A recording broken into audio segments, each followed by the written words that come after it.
देश और ET now के मैनेजिंग एडिटर निकुंज टालवी हमारे साथ जुड़ रहे हैं।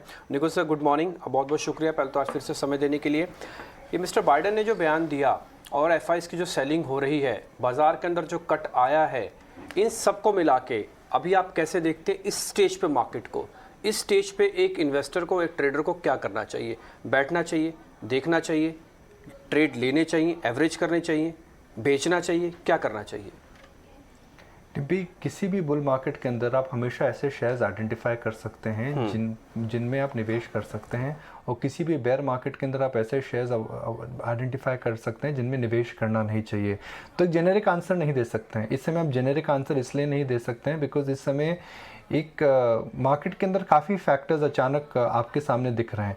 हालांकि कल जितनी भी या लास्ट वीक जितनी भी शेयर बाज़ार के अंदर गतिविधि हुई थी, everybody is trying to connect it with the new virus variant, मगर मेरा मानना है कि उसके अलावा भी इस समय कुछ ऐसे फैक्टर्स प्ले में हैं जिन पे नज़र रखनी चाहिए। सबसे पहले इस समय अगर आप देखें तो भारतीय शेयर बाज़ार के अंदर एक न्यूज़ का वैक्यूम का पैच आ चुका है। दिसंबर का महीना है, एक ठंडा महीना माना जाता है। 20-22 दिसंबर के बाद एफआई एक्टिविटी ज़्यादा नहीं होती है। अर्निंग सीज़न इस समय कम से कम 10-12 जनवरी से चालू होगा, उसके बाद बजट है। तो हम एक ऐसे फेज़ में आ रहे हैं कि जिसमें बहुत बड़ी एक्टिविटी नहीं होगी। तो आप ये बोलेंगे जी ये तो फेज़ हर साल आता है। जी हाँ, हर साल आता है, मगर पिछले साल इस समय दिसंबर महीने के अंदर काफ़ी ज़्यादा ग्लोबल हलचल थी। उसका प्रमुख कारण ये था कि बाइडेन साहब इलेक्ट हो चुके थे। फाइजर ने बोला था, मॉडर्ना ने बोला था कि वो वैक्सीन डिस्कवर करने वाले हैं। इस समय फर्स्ट वेव की ग्रिप से हम निकल चुके थे। इस समय लग रहा था कि वैक्सीन आने वाली है, तो अनलॉक ट्रेड्स काफ़ी चालू हो चुकी थी। तो दिसंबर 2020 और दिसंबर 2021 के अंदर मेरे हिसाब से खासा डिफरेंस आएगा। खासा डिफरेंस ये आएगा कि उस समय उत्साह का लेवल अलग था, न्यूज़ लेवल अलग था। एक अनलॉक ट्रेड में, क्योंकि फर्स्ट वेव से हम निकल चुके थे, एक प्रकार की अनलॉक ट्रेड आ रही थी and world was getting convinced that vaccines आने वाली हैं, तो नॉर्मलाइजेशन चालू हो जाना चाहिए। तो इस समय एकदम डिफरेंट है। इस समय अगर आप देखें तो एक वेरिएंट को लेकर के चिंता बनी हुई है। लैक ऑफ ट्रिगर्स या जो लीन पीरियड बोलते हैं ईयर का, हम वहाँ पर आ चुके हैं। हम same time last year unlock trade की बात कर रहे थे, मगर अब वो रिवर्स हो रहा है बिकॉज लोगों का मानना है कि वायरस वेरिएंट वापस आता है तो क्या क्या hotel stocks, travel stocks, auto stocks, hospitality stocks, क्या इन पे प्रभाव पड़ेगा। तो मार्केट की इस समय हम देख रहे हैं कि जो के अंदर जो ट्रेंड्स हैं, जिसे हम कहते हैं कि जो factors which are at play right now, they are strikingly different. तो इस समय हालांकि बुल मार्केट है, मगर हर बुल मार्केट के अंदर एक लीन पैच आता है। मेरे हिसाब से एक लीन पैच है, और इस समय आपको थोड़ा होमवर्क करने की ज़रूरत है। मैं कह रहा हूँ, जब मैं होमवर्क कह रहा हूँ, जी हाँ, होमवर्क करने की ज़रूरत है।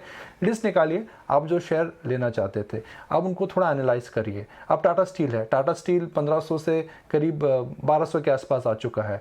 अगर आप देखें, काफ़ी ऐसे शेयर्स हैं जिनके अंदर 15 से 20% करेक्शन आ चुका है।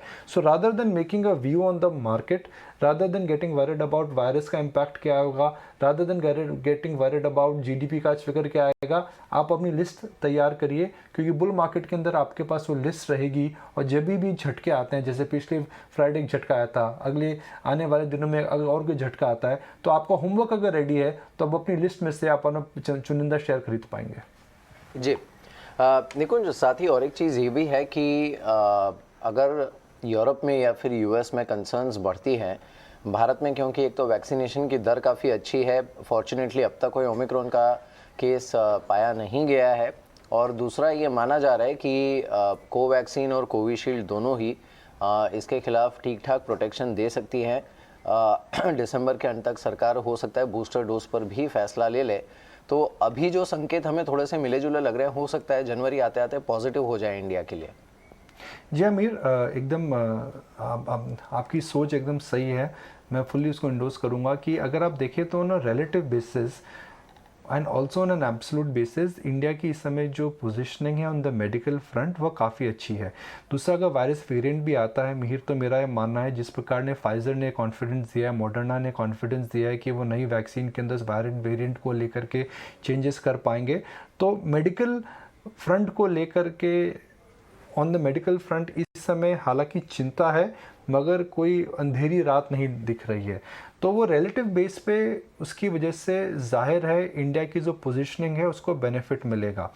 मगर मीर, मेरा जो पॉइंट मैं शायद चर्चा कर रहा हूँ, पॉइंट ये है कि क्या आपका शेयर बाज़ार जो गिरा था थर्सडे को, फ्राइडे को, हमने जो कल थोड़ी बहुत वॉलेटिलिटी देखी थी, क्या वह ओमिक्रॉन वायरस वेरिएंट की वजह से ही गिरा था या और other factors are at play? I think there are lot of other factors which are at play, कुछ हम डिस्कस कर चुके हैं तो जिन पे नज़र रखनी चाहिए। मगर ये अभी भी बुल मार्केट है, बुल मार्केट के अंदर करेक्शन आते हैं और उन करेक्शन में अगर आप तैयारी करके बैठे हैं कि आपको आपकी समझ अच्छी कहाँ है, आपको किस क्षेत्र में निवेश करना चाहिए, तो I think that list should be ready now.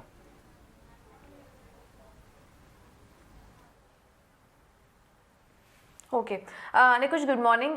Market की तो बात हमने की, लेकिन आज प्राइमरी मार्केट भी एक्शन में है और आज स्टार हेल्थ का आईपीओ आने वाला है। इस आईपीओ को लेकर भी आपका व्यू जानना चाहेंगे, क्या करना चाहिए? पूजा आईपीओ मुझे तो बढ़िया लगता है और मैं कुछ 2 या 3 बुनियादी फैक्टर्स इसके हमारे दर्शकों से समय शेयर करूंगा। फैक्टर नंबर 1 है कि अगर आप हेल्थ केयर इंश्योरेंस की बात करें तो इंडिया के अंदर काफ़ी अंडर पेनिट्रेटेड है। यह सेक्टर के अंदर पोटेंशियल है कि आने वाले 3 से 5, 5 से 7, 7 से 8 साल तक डबल डिजिट ग्रोथ कर सकता है। इस सेक्टर, ये हाईली कंपेटिटिव सेक्टर है, करीब 30 प्लेयर हैं इसके अंदर, 3 से 4 सरकारी कंपनियां भी हैं। इतने कंपटीशन के बावजूद अगर स्टार हेल्थ की अब बात करें तो स्टार हेल्थ नंबर 1 है, डोमिनेंट मार्केट शेयर है।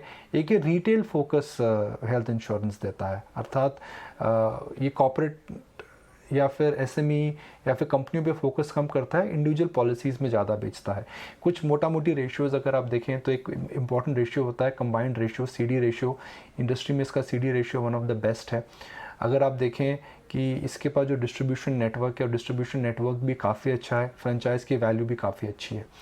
हालांकि कोविड की वजह से सब इंश्योरेंस कंपनीज को इस समय मार पड़ी है और स्टार हेल्थ के भी जो whatever declared profits we have as per the SEBI guidelines, उसको अगर आप एनालाइज करें तो कोविड की मार इनको भी पड़ी थी। मगर क्या यह इशू जोमेटो की तरह जाएगा, नायका की तरह जाएगा या पेटीएम की तरह जाएगा? तो मुझे लगता है ना ये जोमेटो की तरह बढ़ेगा ना ये पेटीएम की तरह जाएगा। I think this is not a IPO where you want to buy for the pop. If you are ready to think in terms of not days and months but quarters and years, then this is a stock you should own in your portfolio।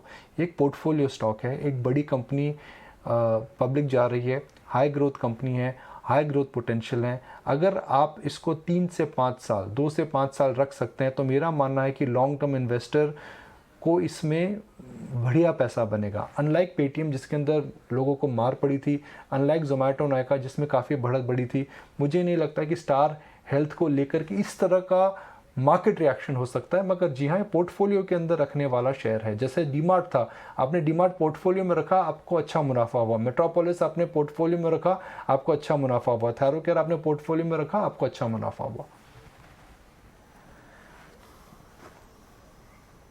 ठीक है निकुंज, बहुत बहुत शुक्रिया, thank you very much. आज आपने समय दिया, IPO markets पे भी बताया और ओवल मार्केट पे भी बताया। और ये बात बिल्कुल ठीक है कि होमवर्क करने की ज़रूरत है। कई बार बच्चों को होमवर्क मिलता है, आजकल मार्केट के जो पार्टिसिपेंट्स हैं उनको भी लिए होमवर्क है। तैयार कीजिए अपना होमवर्क, बनाइए अपनी लिस्ट। बहुत बहुत शुक्रिया, थैंक यू वेरी मच कार्यक्रम में जुड़ने के लिए। आगे बढ़